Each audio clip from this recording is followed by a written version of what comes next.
The Magician's Nephew by C.S. Lewis. Part 2 of Chapter 7, What Happened at the Front Door. It seemed in the end that the only thing he could do was to wait and hope that Uncle Andrew and the witch would come back. If they did, he must rush out and get hold of the witch and put on his yellow ring before she had a chance to get into the house. This meant that he must watch the front door like a cat watching a mouse's hole. He dared not leave his post for a moment. So he went into the dining room and glued his face, as they say, to the window. I know what you mean. It was a bow window from which you could see the steps up to the front door and see up and down the street, so that no one could reach the front door without your knowing. I wonder what Polly's doing, thought Diggory. He wondered about this a good deal as the first slow half hour ticked on. But you need not wonder, for I am going to tell you. She had got home late for her dinner, with her shoes and stockings very wet, and when they asked her where she had been and what on earth she had been doing, she said she had been out with Diggory Kirk. Under further questioning, she said she had got her feet wet in a pool of water and that the pool was in a wood. Asked where the wood was, she said she didn't know. Asked if it was in one of the parks, she said truthfully enough that she supposed it might be a sort of park. From all of this, Polly's mother got the idea that Polly had gone off, without telling anyone, to some part of London she didn't know, and gone into a strange park and amused herself by jumping into puddles. As a result, she was told that she had been very naughty indeed, and that she wouldn't be allowed to play with that Kirk boy any more if anything of the sort ever happened again. Then she was given dinner, with all the nice parts left out, and sent to bed for 2 solid hours. It was a thing that happened to one quite often in those days. So while Diggory was staring out of the dining room window, Polly was lying in bed, and both were thinking how terribly slowly time could go. I think, myself, I would rather have been in Polly's position. She had only to wait for the end of her 2 hours. But every few minutes Diggory could hear a cab or a baker's van or a butcher's boy coming round the corner, and thought, "Here she comes," and then find it wasn't. And in between these false alarms, for what seemed hours and hours, the clock ticked on, and one big fly, high up and far out of reach, buzzed against the window. It was one of those houses that get very quiet and dull in the afternoon, and always seem to smell of mutton. During his long watching and waiting, one small thing happened, which I shall have to mention, because something important came of it later on. A lady called with some grapes for Diggory's mother, and as the dining room door was open, Diggory couldn't help overhearing Aunt Letty and the lady as they talked in the hall. "What lovely grapes," came Aunt Letty's voice. "I'm sure if anything could do her good these would, but poor little Mabel, I'm afraid it would need fruit from the land of youth to help her now. Nothing in this world will do her much good." Then they both lowered their voices and said a lot more that he could not hear. If he had heard that bit about the land of youth a few days ago, he might have thought Aunt Letty was just talking without meaning anything in particular, the way grown-ups do, and it wouldn't have interested him. He almost thought so now.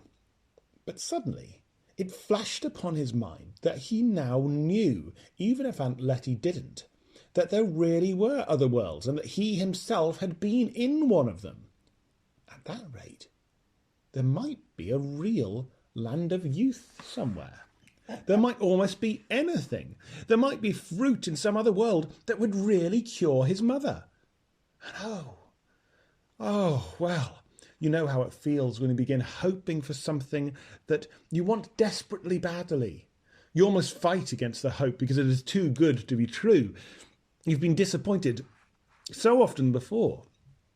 That was how Diggory felt. But it was no good trying to throttle his hope. It might really, it might just be true. Thank you. So many odd things had happened already, and he had the magic rings. There must be worlds you could get to through every pool in the wood, and he could hunt through them all, and then Mother will be well again. everything right again. He forgot about watching for the witch. His hand was already going into the pocket where he kept the yellow ring, when all at once he heard the sound of galloping. Oh. "Hello, what's that?" thought Diggory. "Fire engine? I wonder what house is on fire. Great Scott, it's coming here. Why, it's her." I needn't tell you who he meant by her. First came the hansom. There was no one in the driver's seat.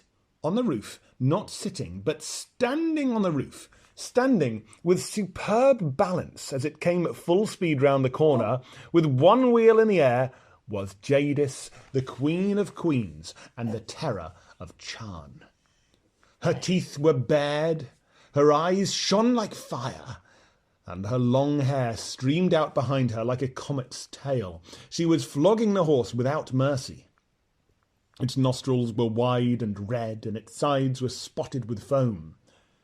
It galloped madly up to the front door, missing the lamp-post by an inch, and then reared up on its hind legs.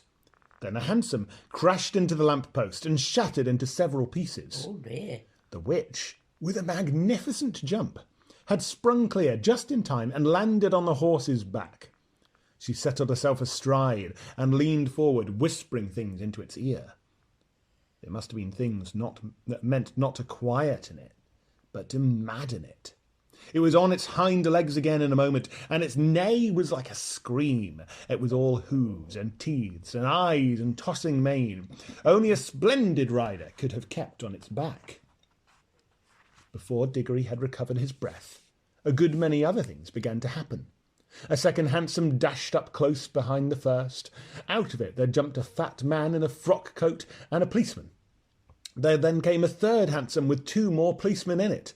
After it came about 20 people, mostly errand boys, on bicycles, all ringing their bells and letting out cheers and catcalls. Last of all came a crowd of people on foot, all very hot with running, but obviously enjoying themselves. Windows shot up in all the houses on that street, and a housemaid or a butler appeared at every front door. They wanted to see the fun. Meanwhile, an old gentleman had begun to struggle shakily out of the ruins of the first hansom. Several people rushed forward to help him, but as one pulled him one way and one another, perhaps he would have got quite as quickly on his own. Diggory guessed that the old gentleman must be Uncle Andrew, but you couldn't see his face. His tall hat had been bashed down all over it. Oh. Diggory rushed out and joined the crowd. "That's a woman! That's a woman!" cried the fat man, pointing at Jadis. "Do your duty, constable! Hundreds of thousands of pounds she's taken out of my shop.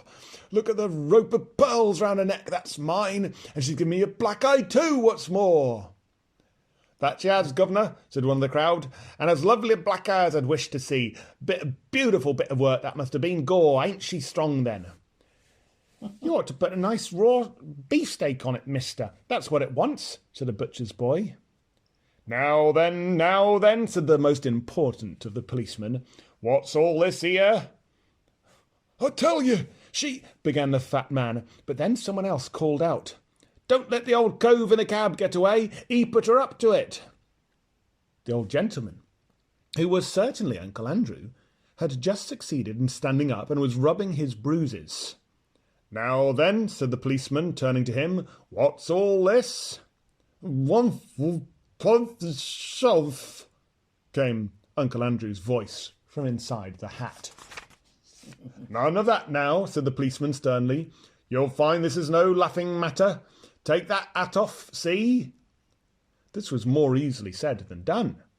But after Uncle Andrew had struggled in vain with the hat for some time, 2 other policemen seized it by the brim and forced it off. Thank you," said Uncle Andrew in a faint voice. "Thank you. Dear me, I'm terribly shaken. If someone could give me a small glass of brandy—" "Now, attend to me, if you please," said the policeman, taking out a very large notebook and a very small pencil. "Are you in charge of that there young woman?" "Look out!" called several voices, and the policeman jumped a step backwards just in time. The horse had aimed a kick at him, which would probably have killed him. Then the witch wheeled the horse round so that she faced the crowd and its hind legs were on the forepath. She had a long, bright knife in her hand and had been busy cutting the horse free from the wreck of the hansom. All this time, Diggory had been trying to get into a position from which he could touch the witch. This wasn't at all easy, because on the side nearest to him there were too many people, and in order to get round to the other side he had to pass between the horse's hoof and the railings of the area that surrounded the house. For the Ketterleys' house had a basement. If you know anything about horses, especially if you had seen what a state that horse was in at that moment, you'll realise that it was a ticklish thing to do. Diggory knew lots about horses, but he set his teeth and got ready to make a dash for it as soon as he saw a favourable moment. A red-faced man in a bowler hat had now shouldered his way to the front of the crowd. Policeman, he said, that's my horse that she's sitting on, same as it's my cab that she's made matchwood of. One at a time, please, one at a time, said the policeman. But there ain't no time, said the cabby. I know that horse better'n you do. T'ain't no ordinary horse. Its father was an officer's charger in a cavalry, so it was, and if the young woman's get exciting him, there'll be murder done. Here, let me get at him. The policeman was only too glad to have a good reason for standing further away from the horse. The cabby took a step nearer, looked up at Jadis, and said in a not unkindly voice, Now, missy, let me get his head, just as you get off. You're a lady, and you don't want all these roughs going for you, do you? You want to go home and have a nice cup of tea and lay down quiet-like. Then you'll feel ever so much better. And at the same time, he stretched out his hand towards the horses' heads with the words, Steady, Strawberry, old boy, steady now. Then, for the first time, the witch spoke. Dog! Cried a cold voice, ringing loud above the other voices. Dog, unhand our royal charger. We are the Empress Jadis.